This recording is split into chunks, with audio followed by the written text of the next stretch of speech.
Hello friends, good morning. നമ്മുടെ Kerala T V സീരിയലിലേക്ക് എല്ലാവർക്കും സ്വാഗതം. അങ്ങനത്തെ നമ്മുടെ ശ്രുതിയാണെന്നുണ്ടെങ്കിൽ അശ്വിനെ അന്വേഷിച്ച് തപ്പി അവിടെ എത്തി, വീട്ടിലെത്തി. അപ്പോൾ ശ്രുതിയെ കണ്ടപ്പോൾ അശ്വിന് ഒത്തിരി സന്തോഷമായി. പുറമേ അത് കാണിച്ചില്ലെങ്കിലും ഉള്ളിൽ ഭയങ്കര സന്തോഷം. പക്ഷേ അശ്വിനെ കണ്ടു കഴിഞ്ഞപ്പോൾ ശ്രുതിക്ക് ഭയങ്കര ദേഷ്യം. ശ്രുതിയെ നേരം വന്നിങ്ങനെ നിൽക്കുമ്പോൾ ശ്രുതിയുടെ സുഖമാണോ എന്ന് അശ്വിൻ ചോദിച്ചു. അത് കേട്ട് നമ്മുടെ ശ്രുതി ഞെട്ടിപ്പോയി. ലോകത്തിലൊരു വ്യക്തിയോടും മാന്യമായ രീതിയിൽ സംസാരിക്കാൻ അറിയാത്ത ഇയാൾ എങ്ങനെ ശ്രുതിയോട് അത് ചോദിച്ചു എന്നുള്ളൊരിതിൽ അങ്ങനെ നമ്മുടെ അശ്വിനെ കൊണ്ടൊന്നും സംസാരിക്കാനുള്ള ആ ഒരു സമയം കൊടുത്തില്ല ശ്രുതിയെ നേരം പറഞ്ഞു, ഇത്രയും കാലം നിങ്ങളല്ലേ എന്നോട് സംസാരിച്ചത്, ഇനി എനിക്ക് സംസാരിക്കാനുള്ള ഊഴമാണെന്നും എനിക്ക് പറയാനുള്ള കാര്യങ്ങൾ പറഞ്ഞു കേട്ടതിന് ശേഷം നിങ്ങൾ സംസാരിച്ചാൽ മതിയെന്നും പറഞ്ഞു. ഞാനിപ്പോൾ ഇങ്ങോട്ടേക്ക് വന്നത് തന്നെ അതിന് വേണ്ടിയിട്ടാണെന്നൊക്കെ പറഞ്ഞു. പിന്നെ നിങ്ങൾ ചോദിച്ച ആ ചോദ്യത്തിൽ നിന്ന് തന്നെ തുടങ്ങാം, എനിക്ക് സുഖമാണോ എന്ന്. എനിക്ക് സുഖമാണ്. പ്രത്യേകിച്ച് ഇന്നലെ രാത്രി മുതൽ എനിക്ക് നല്ല സുഖമാണ്. കാരണം എൻ്റെ ജീവിതത്തിലേക്ക് വെച്ച് ഞാൻ എടുത്ത ഏറ്റവും നല്ല തീരുമാനം, ആ തീരുമാനം എടുത്തത് കൊണ്ട് എനിക്ക് സുഖമായി ഉറങ്ങാനൊക്കെ പറ്റിയെന്നൊക്കെ പറഞ്ഞു. ഇനി ഞാനെടുത്ത തീരുമാനം എന്താണെന്ന് നിങ്ങൾക്ക് അറിയണ്ടേ? ഇതെൻ്റെ റെസിഗ്നേഷൻ ലെറ്റർ ആണെന്നും പറഞ്ഞുകൊണ്ട് അതെടുത്തങ്ങ് ബാഗിൽ നിന്ന് എടുത്തങ്ങ് കൊടുത്തു. ഇനി നിങ്ങളെ സഹിക്കാൻ എനിക്ക് അനുവാദം ഇല്ലെന്നും നിങ്ങളുടെ ആ കമ്പനിയിൽ നിന്ന് ഞാൻ ജോലി രാജിവെക്കുകയാണെന്നുള്ള കാര്യവും പറഞ്ഞു. അപ്പോൾ അത് കേട്ടൊക്കെ അന്താളിപ്പോട് കൂടി ഇങ്ങനെ ഞെട്ടലോട് കൂടി നിൽക്കുവാണ് നമ്മുടെ അശ്വിൻ. ശ്രുതി ഇങ്ങനെ ജോലി രാജിവെച്ചിട്ട് പോകുമെന്നൊന്നും അശ്വിൻ സ്വപ്നത്തിൽ പോലും വിചാരിച്ച കാര്യമല്ല. പക്ഷേ അശ്വിനെ തകർത്തുകൊണ്ട് നമ്മുടെ ശ്രുതി അങ്ങനെ ഒരു തീരുമാനം എടുത്തു.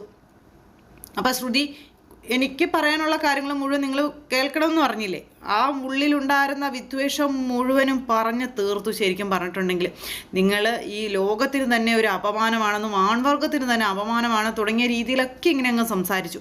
അപ്പം അതൊക്കെ കേട്ട് കഴിഞ്ഞപ്പോഴത്തേക്കും ഭയങ്കരമായിട്ട് അശ്വിന് ഭയങ്കരമായിട്ട് സങ്കടമൊക്കെ വരുന്നുണ്ട്, ദേഷ്യവും വരുന്നുണ്ട്. പക്ഷേ ശ്രുതിയുടെ മുന്നിൽ ഒന്നും പ്രകടിപ്പിക്കാതെ ഇങ്ങനെ നിൽക്കുക. അങ്ങനെ പറയാനുള്ള കാര്യങ്ങളെല്ലാം പറഞ്ഞു. മിസ്റ്റർ, മേടിക്കണം, ഇനി എനിക്ക് നിങ്ങളെ സാറെന്ന് വിളിക്കേണ്ട കാര്യമില്ല, നിങ്ങളുമായി എനിക്ക് യാതൊരു ബന്ധവുമില്ല, നിങ്ങളുടെ കൺമുന്നിൽ പോലും വരുന്നത് ഞാൻ ഇഷ്ടപ്പെടുന്നില്ല തുടങ്ങിയ രീതിയിലൊക്കെ നമ്മുടെ ശ്രുതി പറഞ്ഞു. എന്നിട്ട് ആ പേപ്പർ അങ്ങ് വെച്ച് നീട്ടി അശ്വിൻ അത് കൈ നീട്ടി വാങ്ങിച്ചു. മേടിക്കാതൊന്നും ഇരുന്നില്ല.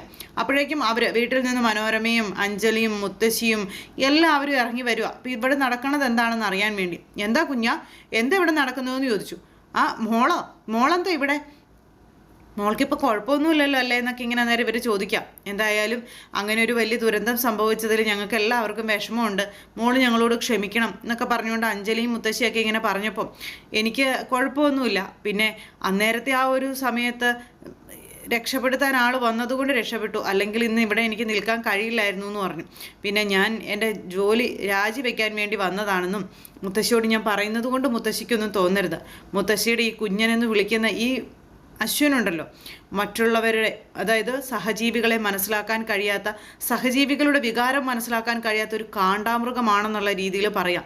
മുത്തശ്ശി കുറച്ചെങ്കിലും വിവേകം കൊച്ചുമോന് പറഞ്ഞു കൊടുത്താൽ, കൂടെ ജോലി ചെയ്യുന്നവരും സഹജീവികളോടും കുറച്ച് കരുണയുണ്ടാകണമെന്നൊന്ന് പറഞ്ഞു കൊടുത്താൽ ഒരുപാട് നന്നായിരിക്കും എന്നൊക്കെ പറഞ്ഞുകൊണ്ട് നമ്മുടെ ശ്രുതി ഇങ്ങനെ പറയണം. അപ്പോൾ ശ്രുതി ഇതൊക്കെ പറഞ്ഞിട്ട് പോകുന്നത് കേട്ട് കഴിഞ്ഞപ്പോഴത്തേക്കും മുത്തശ്ശിക്ക് തന്നെ ഒരു വല്ലായ്മ പോലെ. കാരണം കൊച്ചുമോനെക്കുറിച്ച് ഇതുപോലെയൊക്കെ കേൾക്കേണ്ടി വരുന്നത്, ശ്രുതിക്ക് എല്ലാവരും പറയുന്നത് പോലെ അശ്വിൻ അനുഭവിച്ചിരിക്കുന്നത് എന്താണെന്നുള്ള കാര്യം അറിയില്ല. അതിൽ നിന്നാണ് അശ്വിൻ ഇങ്ങനെ ആയത് എന്നുള്ളത് നമ്മുടെ ശ്രുതിക്ക് അറിയില്ല.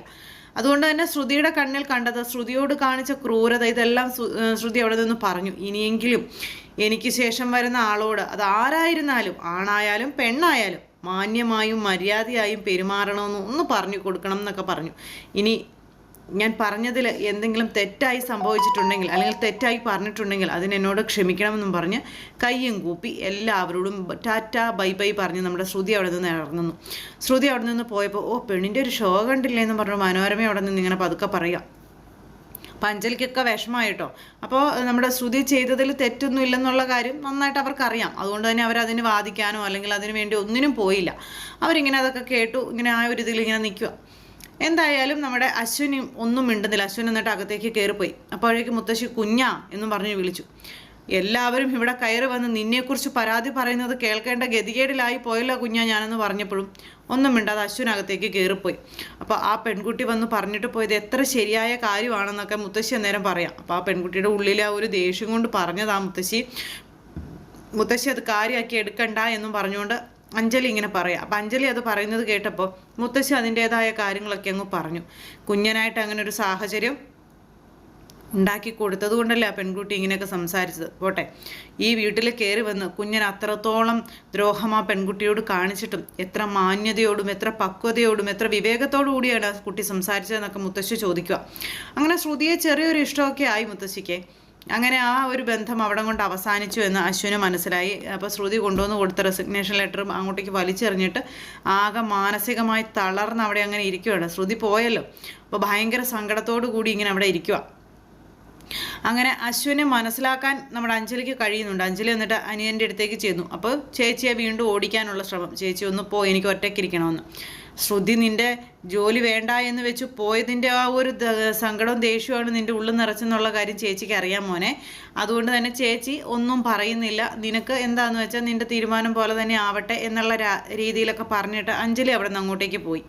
അപ്പോൾ ഇവർ തമ്മിലുള്ള ഇതെല്ലാം കഴിഞ്ഞു. ഇത് കഴിഞ്ഞതിന് ശേഷം പിന്നീട് വീട്ടിലേക്ക് ചെന്ന് അവിടെ ചേച്ചിയോടും ശ്യാമിനോടും അമ്മായിയോടും ഒക്കെ ഈ നടന്ന കാര്യങ്ങളെല്ലാം നമ്മുടെ ശ്രുതി പറയാം. അതൊക്കെ കേട്ട് കഴിഞ്ഞപ്പോൾ ഒത്തിരി സന്തോഷമായി നമ്മുടെ ശ്യാമിന്. കാരണം ഇനി ശ്രുതി അങ്ങോട്ടേക്ക് പോവില്ലല്ലോ, ഇവരുടേതായ എന്തെങ്കിലും ഒന്ന് അറിയാനുള്ള ഒരു സാഹചര്യം നമ്മുടെ ശ്രുതിക്കില്ലല്ലോ.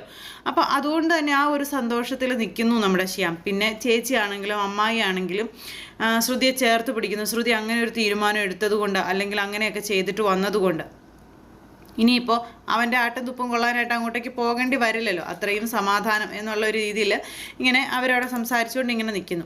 എന്തായാലും ആ ഒരു സംസാരത്തിൻ്റെ ശേഷം പിന്നീട് നമ്മുടെ ശ്രുതി പറഞ്ഞു, എനിക്കിനി സ്വസ്ഥമായിട്ടൊന്ന് കിടന്നുറങ്ങണം, ഇനി ആര് ശല്യം ചെയ്യരുത്, ഞാൻ സ്വസ്ഥമായിട്ട് ഉറങ്ങാൻ പോവുകയാണെന്നും പറഞ്ഞുകൊണ്ട് അങ്ങനെ അങ്ങ് കയറി കിടക്കാൻ അല്ലെങ്കിൽ ആ ഫുഡ് കഴിക്കാൻ ഒക്കെയുള്ള ആ ഒരു ഇതിലേക്ക് നമ്മുടെ ശ്രുതി ചെയ്യുക. അപ്പോൾ അങ്ങനെ ആ ഒരു സംസാരം ഇതെല്ലാം കഴിഞ്ഞു. ഇതെല്ലാം കഴിഞ്ഞ് വീണ്ടും നമ്മുടെ അശ്വിനിലേക്കാണ് വരുന്നത്. അശ്വിനാണെന്നുണ്ടെങ്കിൽ ഒരു സ്വസ്ഥതയില്ല. അശ്വിൻ ഇങ്ങനെ നെട്ടോട്ടോടുക. ശ്രുതി ഓഫീസിൽ നിന്ന് പോയി. ഇനിയിപ്പോൾ ശ്രുതിയെ കാണാനോ അല്ലെങ്കിൽ താൻ ചെയ്ത തെറ്റിന് പ്രായശ്ചിത്തം ചെയ്യാനൊന്നും ഒരു സാഹചര്യങ്ങളും ഇല്ല. ആകെ വിഷമിച്ച് ഇങ്ങനെ ഇരിക്കുക കേട്ടോ. ഇതെല്ലാം കഴിഞ്ഞു. അവരുടെ കുടുംബപരമായിട്ട് എന്തൊക്കെയോ പൂജകളും കാര്യങ്ങളും അതൊക്കെ നടത്തുന്ന ആ ഒരു ഇതിങ്ങനെ ആ ഒരു ഇതിനെ വേണ്ടിയിട്ട് അശ്വിനെ വിളിക്കുകയാണ് നമ്മുടെ മുത്തശ്ശി. അപ്പോൾ അശ്വിൻ ഇപ്പോൾ മൊത്തത്തിലൊരു വിഷമഘട്ടമായതുകൊണ്ട് അമ്പിനും വില്ലിനും അശ്വിൻ എടുക്കുന്നില്ല, ഒരു രീതിയിലും അശ്വിൻ എടുക്കുന്നില്ല. അപ്പോൾ പോയേ പറ്റൂ എന്ന് തറപ്പിച്ചു പറഞ്ഞു. അങ്ങനെ മുത്തശ്ശിയുടെ നിർബന്ധപ്രകാരം അശ്വിൻ മനസ്സില്ലാ മനസ്സോടെ സമ്മതിക്കുന്നു. അപ്പോൾ ഈ അമ്പലത്തിൽ തന്നെ പോകുന്ന കാര്യങ്ങളെ പറ്റി നമ്മുടെ ശ്രുതിയോട് അമ്മായി പറയുക. അപ്പോൾ അവിടെ എന്തോ ഒരു പ്രത്യേക ദിവസം പ്രത്യേക ചടങ്ങുകളും കാര്യങ്ങളും ഉണ്ട്, അവിടെ പോയി ഈ ഒരു പൂജയും കാര്യങ്ങളും ഇതിലൊക്കെ പങ്കെടുക്കണം എന്നും പറഞ്ഞു. അപ്പോൾ അങ്ങനെ അമ്മായി പറഞ്ഞു കഴിഞ്ഞപ്പോൾ ഇപ്പോൾ തന്നെ പോണോ അമ്മായി എന്ന് ശ്രുതിയും ചോദിച്ചു. പോണം, ഇന്നേ ദിവസമാണ് അവിടുത്തെ ഇതെന്നും പറഞ്ഞ് അങ്ങനെ അങ്ങ് നിർബന്ധം പറയാം. അപ്പോൾ അമ്മായി അത് പറഞ്ഞപ്പോൾ പോകാതിരിക്കാൻ ഇവരെ കൊണ്ട് പറ്റത്തില്ല. അങ്ങനെ ഇവർ പോകാൻ തീരുമാനിച്ചു. അശ്വിനാണെന്നുണ്ടെങ്കിൽ ഭയങ്കര ദേഷ്യത്തോടെ ഇഷ്ടമില്ലാത്ത മനസ്സോടുകൂടി ഇറങ്ങുന്നു. അങ്ങനെ രണ്ടു കൂട്ടരും പരസ്പരം അറിയാതെ ആണെങ്കിലും ആ ഒരു അമ്പലത്തിൽ വരുന്നു. അങ്ങനെ വന്നു കഴിഞ്ഞപ്പോൾ ഇവർ കണ്ടു. ശ്രുതിയെ കണ്ടപ്പോൾ കുറച്ചൊക്കെ ആശ്വാസമായി നമ്മുടെ അശ്വിന്. അങ്ങനെ യാദൃശ്ചികമെന്ന് പറയാമല്ലോ, അവിടെ വെച്ച് പല കാര്യങ്ങളും യാദൃശ്ചികപരമായിട്ട് ഇപ്പോൾ ആകാശിൻ്റെ കാര്യത്തിലും പ്രീതിയുടെ കാര്യത്തിലാണെങ്കിലും സംഭവിക്കുന്നു. അവർക്ക് രണ്ടുപേർക്കും ഇഷ്ടപ്പെടാൻ ഒരു സാഹചര്യം അവിടെ വെച്ച് ഒരുങ്ങുന്നു. അതുപോലെ തന്നെ ശ്രുതിക്ക് വീണ്ടും രക്ഷകനായി നമ്മുടെ അശ്വിൻ മാറുന്നു. വീഴാൻ പോയ ശ്രുതിയെ നമ്മുടെ അശ്വിൻ ഇങ്ങനെ താങ്ങായി പിടിച്ചു നിർത്തുമ്പോഴേക്കും ആ അമ്പലത്തിലെ ദേവിയുടെ കുങ്കുമം മുഴുവൻ ഇവരുടെ രണ്ടുപേരുടെ മുഖത്തേക്ക് വീഴുന്നു. അതൊക്കെ ഒരു നിമിത്തമായി കാണുന്നു. അങ്ങനെ നമ്മുടെ അശ്വിൻ വീണ്ടും ശ്രുതിയുമായി അടുക്കാനുള്ളൊരു സാഹചര്യം ദൈവമായിട്ട് പോലും ഉണ്ടാക്കി വെക്കുകയാണ്. ശരിക്കും പറഞ്ഞു കഴിഞ്ഞിട്ടുണ്ടെങ്കിൽ അശ്വിന് അവിടെ ശ്രുതിയെ കണ്ടു കഴിഞ്ഞപ്പോൾ മനസ്സിന് ഒത്തിരി സന്തോഷമായി. ഇനിയിപ്പോൾ അമ്പലങ്ങളിൽ പോയാൽ ചിലപ്പോൾ ശ്രുതിയെ കാണാൻ പറ്റും എന്നുള്ളൊരു പ്രതീക്ഷയാണ് ശരിക്കും പറഞ്ഞിട്ടുണ്ടെങ്കിൽ അശ്വിൻ്റെ ഉള്ളിൽ. ശ്രുതിയെ കണ്ടു കഴിഞ്ഞപ്പോൾ പിന്നെ ശ്രുതിയിൽ നിന്ന് അശ്വിൻ കണ്ണെടുക്കുന്നില്ല. ശ്രുതിയെ എങ്ങോട്ട് ചലിച്ചാലും അല്ലെങ്കിൽ ശ്രുതി എന്ത് ചെയ്താലും ശ്രുതി എവിടെ തിരിഞ്ഞാലും അശ്വിൻ്റെ ഒരു കണ്ണുകൾ ഇങ്ങനെ ശ്രുതിയെ തന്നെ പിന്തുടരുന്നു. ഈ സമയത്ത് ആകാശും അതുപോലെ തന്നെ പ്രീതിയും അവിടെ പരസ്പരം കണ്ട് ഇഷ്ടപ്പെടുന്നു. അതിനുശേഷം ഇവർ രണ്ടുപേരും ഒരുമിച്ച് വിളക്ക് കൊളുത്തുന്നു. അങ്ങനെയൊക്കെ ചേച്ചിയും അതുപോലെ അവിടെ അനിയനും തമ്മിൽ സെറ്റാകുമ്പോൾ ഇവിടെ അനുജത്തിയും ചേട്ടനും തമ്മിൽ സെറ്റാകാനുള്ള ആ ഒരു ഇതൊക്കെയാണ്. എന്തായാലും ഇതൊക്കെ കണ്ട് മനോരമ ഇങ്ങനെ അവിടെ നോക്കി ഇവിടെ നോക്കി ഇങ്ങനെ നടക്കുന്നുണ്ട്. രണ്ട് പെണ്ണുങ്ങളാണല്ലോ വന്നിരിക്കുന്നത്, ഇവളുമാർ എന്തെങ്കിലും പണി ഒപ്പിക്കുന്നുണ്ടോ എന്നുള്ള ഒരു ഇതിൽ മനോരമ ആ ഒരു ഇതിൽ ഇങ്ങനെ CID കണ്ണുകളായിട്ട് നടക്കുന്നു. ഇതേ സമയത്ത് മുത്തശ്ശിയും അതുപോലെ അമ്മായിയൊക്കെ ആയിട്ട് പരിചയപ്പെടുന്നു. അവർ തമ്മിൽ സംസാരിക്കുന്നു. പിന്നെ തൊഴുന്ന സമയത്ത് അതുപോലെ തന്നെ പ്രാർത്ഥിക്കുന്ന സമയത്തെല്ലാം അശ്വൻ്റെ കണ്ണുകൾ നമ്മുടെ ശ്രുതിയുടെ മേൽ തന്നെയാണ്, അങ്ങോട്ടോ ഇങ്ങോട്ടോ മാറിയിട്ടില്ല. അങ്ങനെ നമ്മുടെ ശ്രുതിയെ പ്രണയം കൊണ്ട് ശ്രുതി എന്ന് പറയുന്ന ആ ഒരു പേര് ഹൃദയത്തിൽ പതിഞ്ഞുപോയി. അങ്ങനെ അമ്പലനടയിൽ വെച്ച് നമ്മുടെ ശ്രുതിയും അതുപോലെ തന്നെ അശ്വിനും ഒന്നിക്കുന്നൊരു മുഹൂർത്തം. അപ്പോൾ ആ ഒരു കുങ്കുമം വീണത് ഇവർക്ക് രണ്ടുപേർക്കും ഒന്നിക്കാനുള്ള ഒരു ദേവിയുടേതായ ഒരു ഇതാണ് ഒരിതൊക്കെ അവിടെ പറയുന്നുമുണ്ട്. അങ്ങനെ ആ ഒരു സാഹചര്യമാണല്ലോ പൊതുവെ കണ്ടുവരുന്നത്. അപ്പോൾ അത് അങ്ങനെ തന്നെ സെറ്റ് ആകുന്നുമുണ്ട്. എന്തായാലും അമ്പലനടയിൽ യാദൃശികമായി എത്തി നമ്മുടെ ശ്രുതിയും അതുപോലെ തന്നെ അശ്വിനും ഒന്നിക്കുന്ന ആ ഒരു അസുലഭ സുന്ദര നിമിഷമൊക്കെ ആയിട്ട് നല്ല അടിപൊളി വിശേഷമായിട്ട് അടുത്ത ആഴ്ചത്തെ കഥ വരുന്നുണ്ട്. അപ്പോൾ എല്ലാവരും കാണണം. ആരും തന്നെ മിസ് ചെയ്ത് കളഞ്ഞേക്കരുത്. എല്ലാവർക്കും നല്ലൊരു ദിവസം ആശംസിക്കുകയാണ്. എല്ലാവരുടെയും സപ്പോർട്ടിനും സ്നേഹത്തിനും ഒത്തിരി ഒത്തിരി ഒത്തിരി നന്ദി അറിയിക്കുന്നു. അടുത്ത സൂപ്പർ ഹിറ്റ് കഥയുമായി കാണുന്നത് വരെ എല്ലാവർക്കും നന്ദി. അതോടൊപ്പം നിങ്ങളുടെ അഭിപ്രായങ്ങളും നിർദ്ദേശങ്ങളും ഒക്കെ കമൻറ്റ് ബോക്സിൽ അറിയിക്കുക.